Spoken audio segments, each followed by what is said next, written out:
What's going on, everybody? Welcome to another episode of the Henotic Path Podcast. My name is Joshua. I'm in a brand new podcast studio today. Got myself a new microphone. I'm feeling pretty official, so if you're watching this on video, you'll be able to see what I'm talking about. If not, you'll have to find the video somewhere.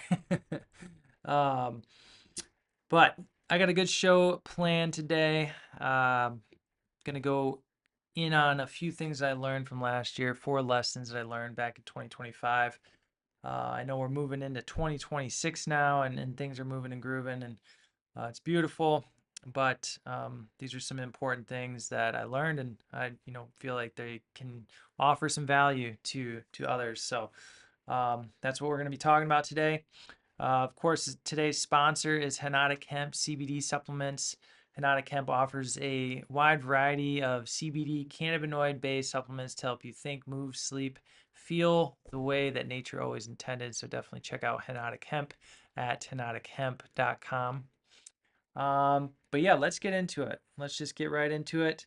So 2025 was it was a tougher year for me, and I think for a lot of people, I think just the world at large. Of course, there's just so much that went down last year that was hard, on a collective level, but I think on the personal, individual level also, I think a lot of people had a harder year.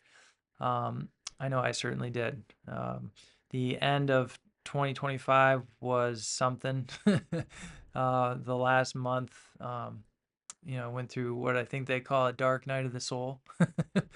But it all panned out and has played out really, really beautifully.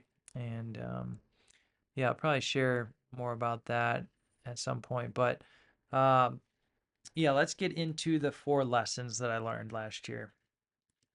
First one is attitude seriously matters. Your attitude and your mindset matter so much. You can be absolutely killing it on paper and be totally miserable internally. And you can look on the outside like you have nothing going on, you're a bum, but internally you might be at complete peace. And which one would be better, right?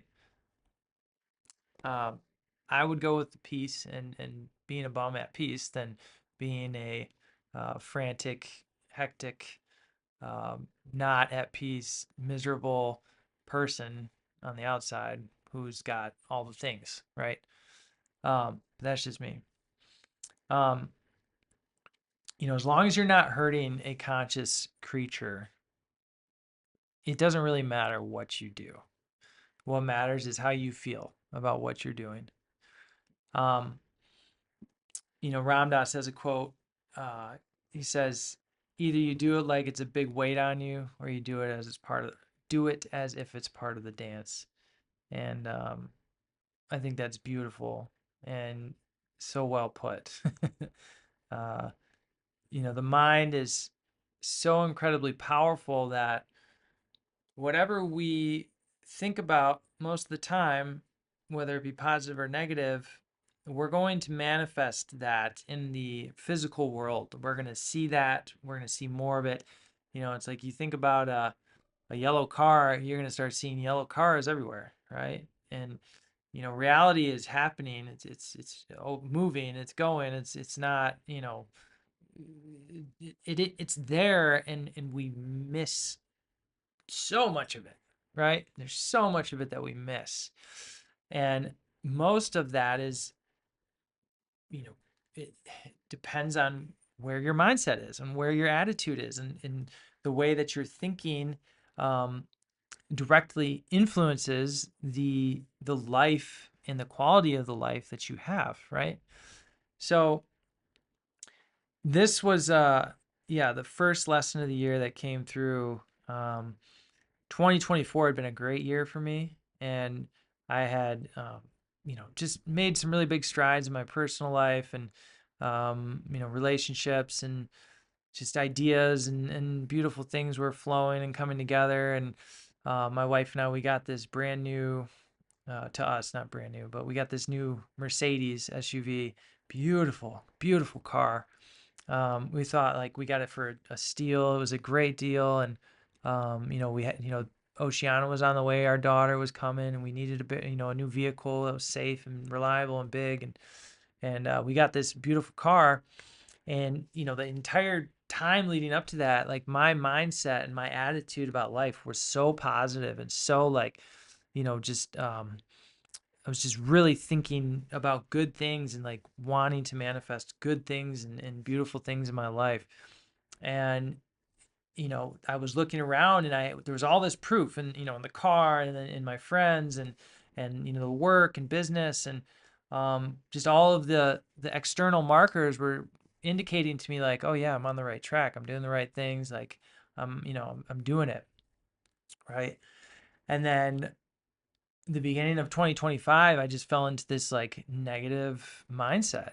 And, I think it was like March or April that the Mercedes just completely broke down. And um, it was we lost it. We lost the car. We spent like $15,000 on this thing and fixing it up. And, it's always in the shop. And it was just like one thing after another with it once it started to go bad. And the car just disappeared out of our life.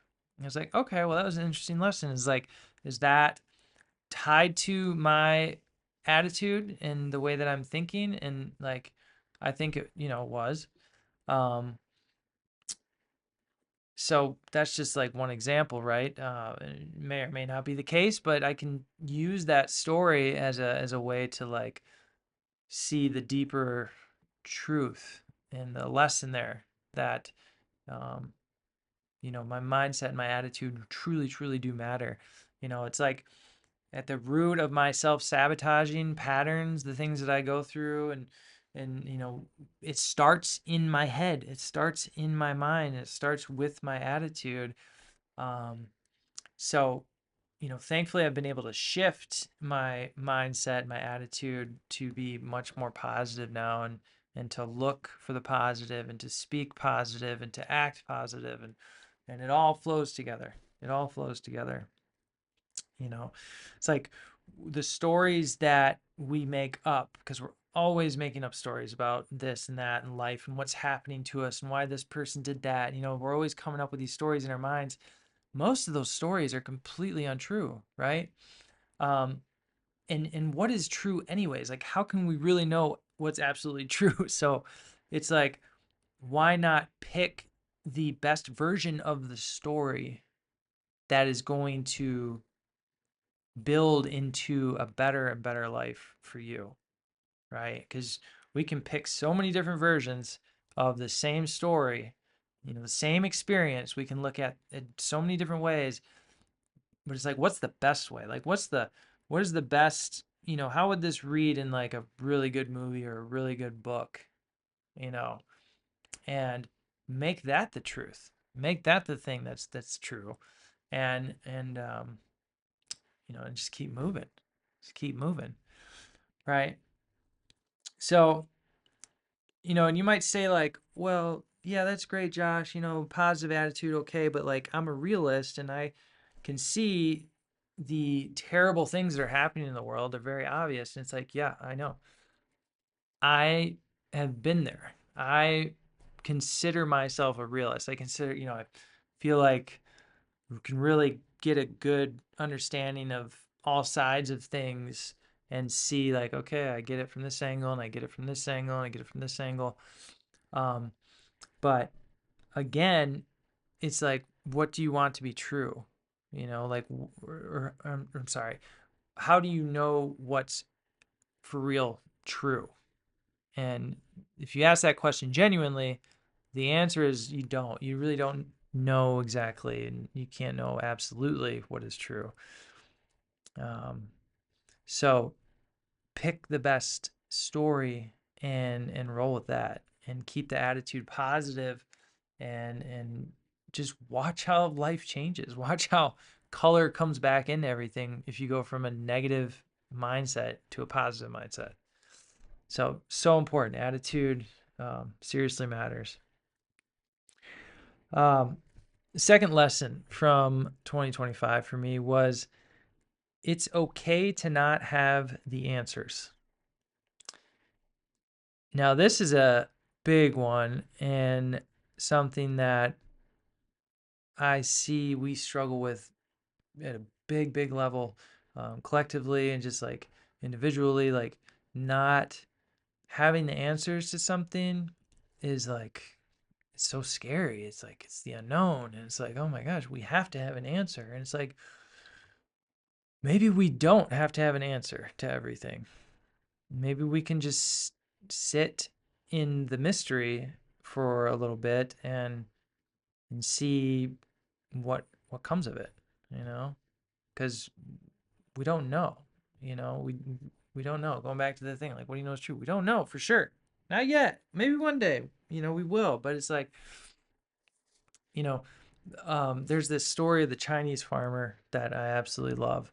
And the story goes, so, Chinese farmer, he has a bunch of horses, and his son is, out tending to the horses.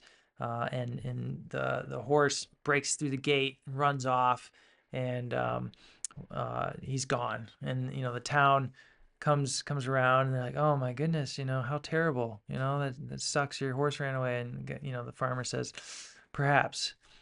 And the next day, the horse comes back, and he brings with it a bunch of other horses, a bunch of wild horses. Follow it back home, and they get all the horses into the stable, and get them in and secured. And the town comes around, and they go, "Wow, that's such great luck! How amazing! That's so cool." And the Chinese farmer says, "Perhaps." And a couple days after that, the son is out trying to train one of the wild horses, and he falls off the horse and breaks his leg. And town comes around, and they say, oh my gosh, how unfortunate, that's terrible, your son broke his leg. And the Chinese farmer says, perhaps. And then the next week, the Chinese military comes through the town, and they're recruiting all the military age men to go fight off in a distant war. And they can't take the farmer's son because his leg's broken. And how the story ends, right? Everybody comes around and says, wow, that's so unfortunate, so lucky. And perhaps.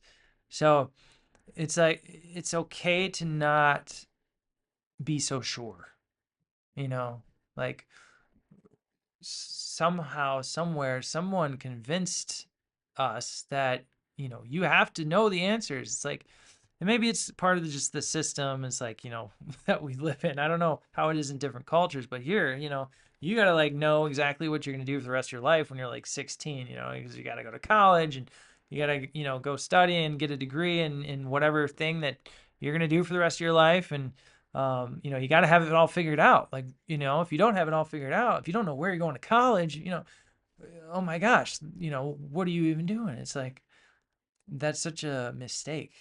It's such a mistake. Like, we we feel so rushed and forced into um, making decisions that um, don't need to be made right away. And that's okay. It's just, it's okay to not have the answers. Like, it really is okay to not have the answers. Um, an example of this is I went down to Colombia in May of last year to do some plant medicine work with this great man, Sean Chester, and he takes people up into the Inga Mountains to drink the medicine with the indigenous people. He's very close with a Inga elder, a Taita. This is like a shaman in the Colombian medicine tradition. And I went out there, and we had 3 nights, three sits with the medicine, and the second night was just, it's a whole another podcast. Um, I got blown to smithereens. Just my consciousness was just blown to smithereens, and came home from that trip with more questions than I had answers. And I'm getting the answers now, and it's, of course, it all is coming in. But for months I was like, you know, didn't know what to do. I was like, I didn't know if this was part of my path anymore. Like, because I've felt very connected to the plant medicine path and using psychedelics as a way to understand myself and grow and to heal and to just become a better person. And that experience down in Colombia just it left me very unsure of my path, very, very unsure of who I was and what I was supposed to do, how I was supposed to move forward. And I had to be okay with not having that answer. And that answer is still coming in. Like I said, it's big lessons with plant medicine work, and there's the integration and the things that you get out of these experiences. They can come together years later. The lessons and the teachings can come together years later, and it's you have to be okay with that, like just not knowing, for sure. um and trusting that all things are working as they're supposed to work, right? You you know you got to trust yourself, you have to trust your path, trust God, that you are where you're supposed to be, and things are working the way that they're supposed to work. And again, going back to attitude, having a positive attitude about things, and it's inevitably going to make your life better. Like, it's just inevitably going to make things better for you and for everybody around you. So I don't think you can argue against that, right? um but yeah, let's work to just not be so quick to be so sure, and let's leave some room for curiosity. And curiosity is a hell of an antidote to fear. It is like the antidote. If you're curious, if you can remain curious and open and not so not get so closed and tight and no, I know for sure that this is what it's supposed to be, and then you're gripping to that, and it's like, and everybody's doing it, everybody's gripping to their truth about reality, and it's like like just we gotta loosen the grip. Like, we gotta let it go.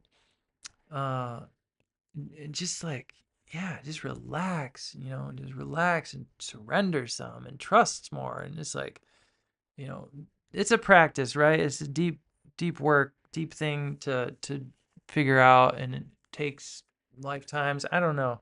But um yeah, it's good to be okay with not having the answer. um okay, so number three for me was, this is kind of a funny one. I got a funny story for this one, but number three was acceptance is freedom. Or I should say is. These lessons stand, so these lessons are. But number three is acceptance is freedom. All right. So accepting things, right? Now, let me just give you the example just so you can understand. We can go from there. Last year, around springtime, there started to be so much road construction everywhere. There was road construction everywhere on every highway. Exits were closed off. There was, orange cones everywhere, delays and da da da da. Traffic was crazy. Every time I would leave the house and drive and go anywhere, I'd run into this construction traffic, and I would get frustrated. I would get, like, I literally thought to myself, I don't know how many times, I was like, I need to figure out who the road commissioner is and write that person and tell them like they're an idiot. And this is just insane. Like, how can they do this? How can they be this incompetent to do all of this construction at the same time? So it got me worked up. And then one day I was driving, and I realized that I wasn't thinking about the construction anymore. It was all still there. The traffic was still there. The delays were still there. nothing had changed with the traffic and the construction stuff, but I wasn't even thinking about it. I had accepted it, right? I had gotten to the place in myself where I just had accepted it as being like, this is just part of the commute. And it didn't bother me anymore, right? And I realized that like I wasn't bothered. I was like, wow. So then it got me thinking, you know, what if I could cut down that time between, the stimulus, the thing that's bothering me. Oh, there's my dog. Perfect timing. All right, sorry about that, guys. My dog just went crazy, and not sure where I'm picking this back up from, but I was talking about the traffic and realizing that it didn't bother me anymore. And I got to thinking, you know, what if I could cut down that time because like I had got to the point where I accepted the traffic, right? And the construction and all that. And like what if I could shorten that distance between, being stimulated and aggravated, oh, this is so stupid, just and then to being like, it's okay. It is what it is. It's here. Just accept it, right? Accept it. And in that acceptance is the freedom, right? Of course. And it's so funny, my dog just started going crazy and it triggered me so bad. I was like, oh my gosh, I'm in the middle of this podcast. I'm rolling, it's flowing. And then the dog just starts going nuts and he wouldn't stop. And I'm like, oh, I'm just going to say, screw it. I'm done with the podcast. No, accept it. It's happened. It's there. Maybe I'm going to have to do a little bit more editing, whatever, but it's going to make for a better podcast. Okay. So boom, just turn that into a positive thing, right? So yeah, acceptance is freedom.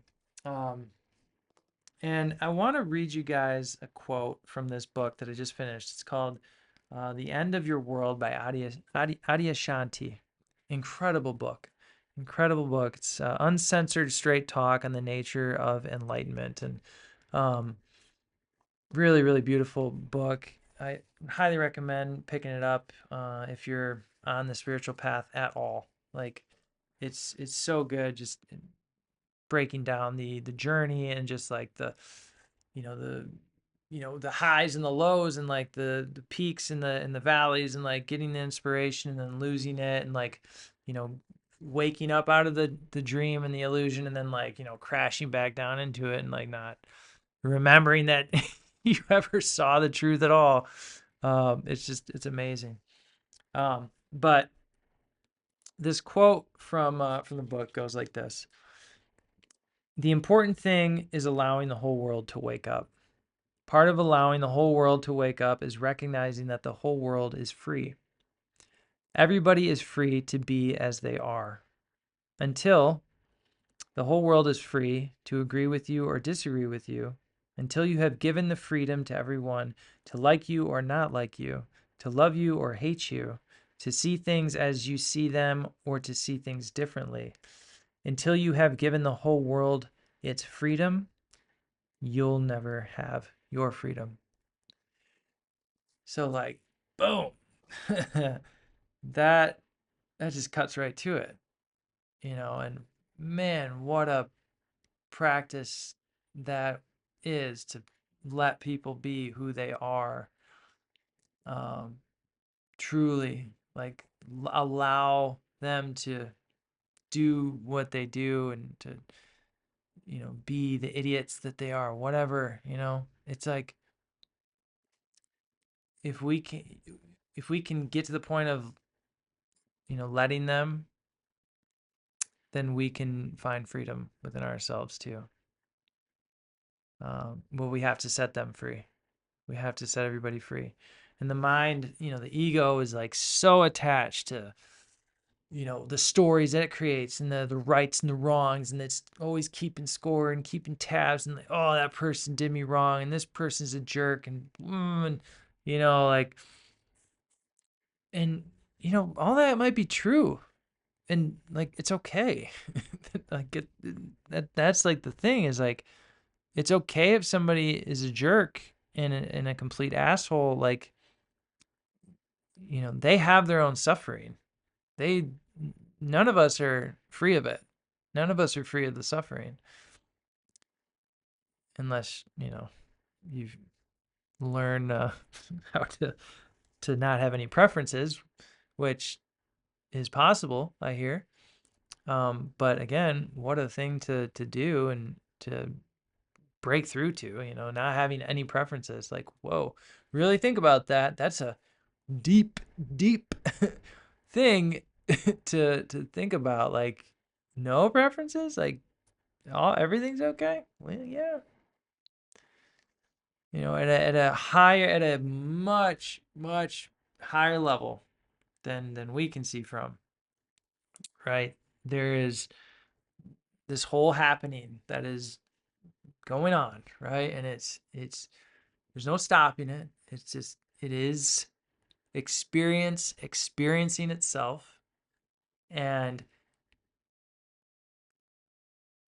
we think that we are so important, and we think that our minds are so true and real and right and this and that, and like we hold on and cling to our ideas about things again so tightly. But in the big, big, big zoomed out perspective, it's all just happening, and it's all just one thing after another. And you know it's all okay. It's like if it's not okay, and of course there's times where things are not okay, but in the end it's all going to be okay. That's what I believe. In the end it's all going to be okay. And if it's not okay, then it's not the end. um yeah. So yeah, that's a deep deep lesson there. That's a hard one to really internalize and to get, but we can work on it, and we can do our best to set people free and to let them be who they are. Like, nobody's perfect, right? And it's like, but every person that you're holding captive, that the hate that some people have for certain individuals and certain groups, and like this hate, it the people who hate are not free. If you hate something, you are not free. You are that thing's captive, whatever it is. That person owns part of your consciousness, and you've willingly given it up when you hate. Powerful emotion, feels good for some time, right? It feels good to feel justified and to feel right and be the right person and be on the right side of this issue, and I'm morally superior.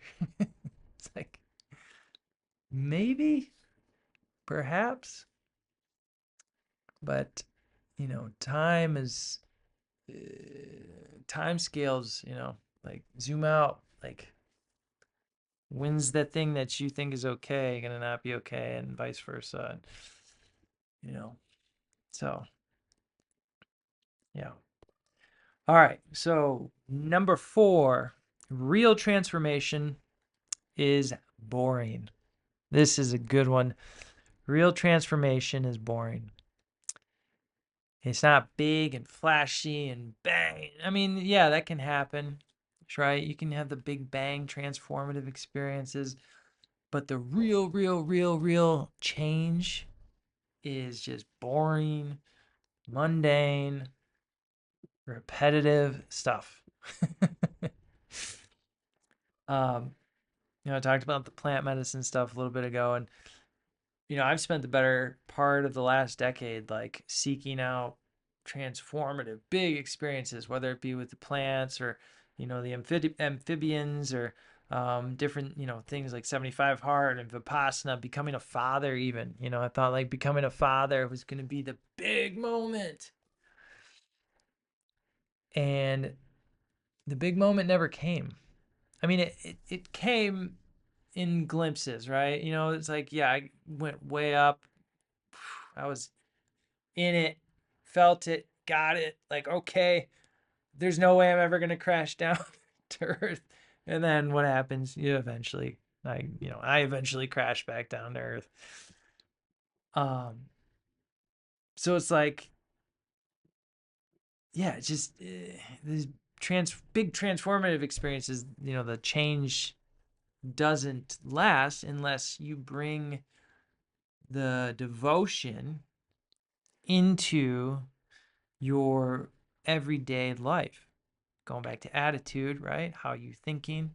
How are you speaking? How are you moving? Right? Um, the practices of, prayer and meditation, like, dude, you want to talk about transformative stuff, like doing that every day, sitting down and meditating for 15, 20 minutes every day, which can be a real pain in the butt.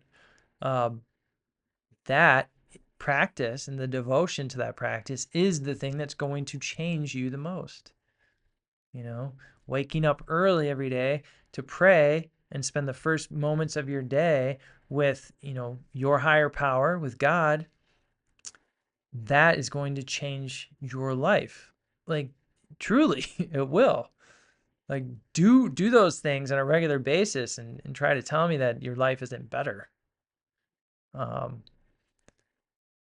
So yeah, it's just like it's finding devotion to the practice. And what's the practice? Practice is life, man.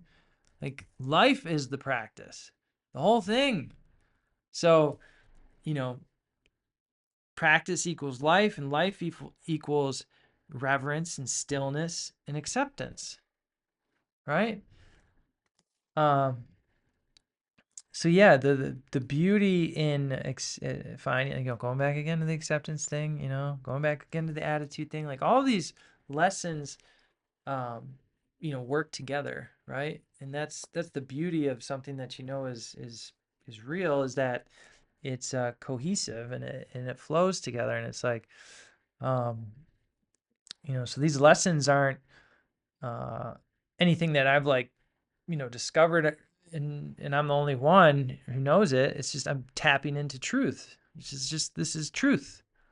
Truth is there. Truth is, doesn't need you to believe or have faith in anything. Truth is there, and you either accept it or you don't.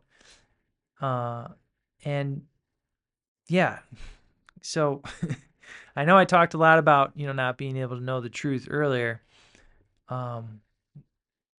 Very deep stuff there, right? There's a paradox. Hard to understand, harder to explain. Hard to explain, harder to understand. Maybe, I don't know. But there is certain things that are true, right, and good and beautiful, and values, right, and just ways of being, and laws of nature. Those things are true. I recently have discovered, and not discovered, rediscovered for myself, the laws of nature and the Hermetic principles, these 7 principles that are so profoundly simple and so profoundly foundational to understanding reality that I'm like kid in a candy shop right now, just devouring this stuff. The Kabbalion, incredible book. I know people have their opinions about that, like everything else, but yeah, I will definitely talk about that more on another episode. Um, but yeah, so to recap, attitude seriously matters. It's okay not to have the answers. Acceptance is freedom. And how quick can you like cut down the time between stimulus and acceptance, like that, right there, right? Because faster we can learn to do that, just accept things as they are, then like the better life's going to be, the freer we're going to be. And then of course, real transformation is boring. And those are the 4 lessons from 2025. So that is it for today's episode. Last thing I'm going to share is something I'm really excited about. I made this tool to help people build better habits. I made it for myself. I'll be honest, I made this for me. Um, and I'm just, I chose to like make it pretty and, so I could share it with other people. But what it is a 30-day habit tracker challenge. It's called 30HTC. This is at the link in my Instagram bio, the Henotic Spirit Center bio. So, if you see a short or a reel from this episode, it'll be coming from Henotic Spirit Center or my personal account. The habit tracker can be found at the link in my bio. It's free. And what it is, I'll just explain it real quick, is you pick 5 things that you want to commit to for 30 days, 5 habits, things that maybe you've wanted to do for a while or you used to do and you want to get back at it. It can be as hard or easy as you want. You could, read 1 page in a book. It could be one of your things. I'm reading 5 pages in a book per day right now. So you pick 5 things and then you track. So if you're watching this on video, you get to track daily whether or not you do the things you said you were going to do. So this is great for like, building trust with yourself, building consistency, beating resistance and tapping into like a better version of yourself. This is how you do it. This tool, this personal challenge tool, it's been the most powerful tool I've found to help me get out of a rut. If I'm ever in a rut or ever just like not doing good mentally, a personal challenge is just a beautiful way to like, snap out of it. So yeah, you can get that the 30HTC. It's got the the instructions, the tracker. It's got the habit ideas page with a bunch of ideas for mind, body, soul, and then the resources page. You can get all that for free. Just got to put your email in, and then yeah, you can try it. You can compete against yourself because so the points thing, right? You get points for each thing each day. You can get a total maximum amount of points of 300 points for 30 days. You can compete against, your friends, your spouse, like your family, whoever. And you can also like compete against yourself, after, one to the next, to the next, to the next, and see if you can score higher and higher and higher. I just finished one. I finished one last week, and yeah, I got like a D plus. But again, coming out of 2025, the end of the year was like, oh my God, you can't even imagine. So rough for me. So I was like, I started it in the middle of the month, because I was like, I got to do something. And so yeah, D plus in the first one. It's okay. Lots of room for improvement there. So, okay. Well, blessings to you guys. Hope you enjoyed the show. Please like, subscribe, follow, do all the things at Henotic Spirit Center on Instagram and YouTube. At Henoticos is my personal Instagram, Henotikos. And yeah, support Henotic Hemp, and blessings to everybody. And I'll talk to you on the next one. Peace.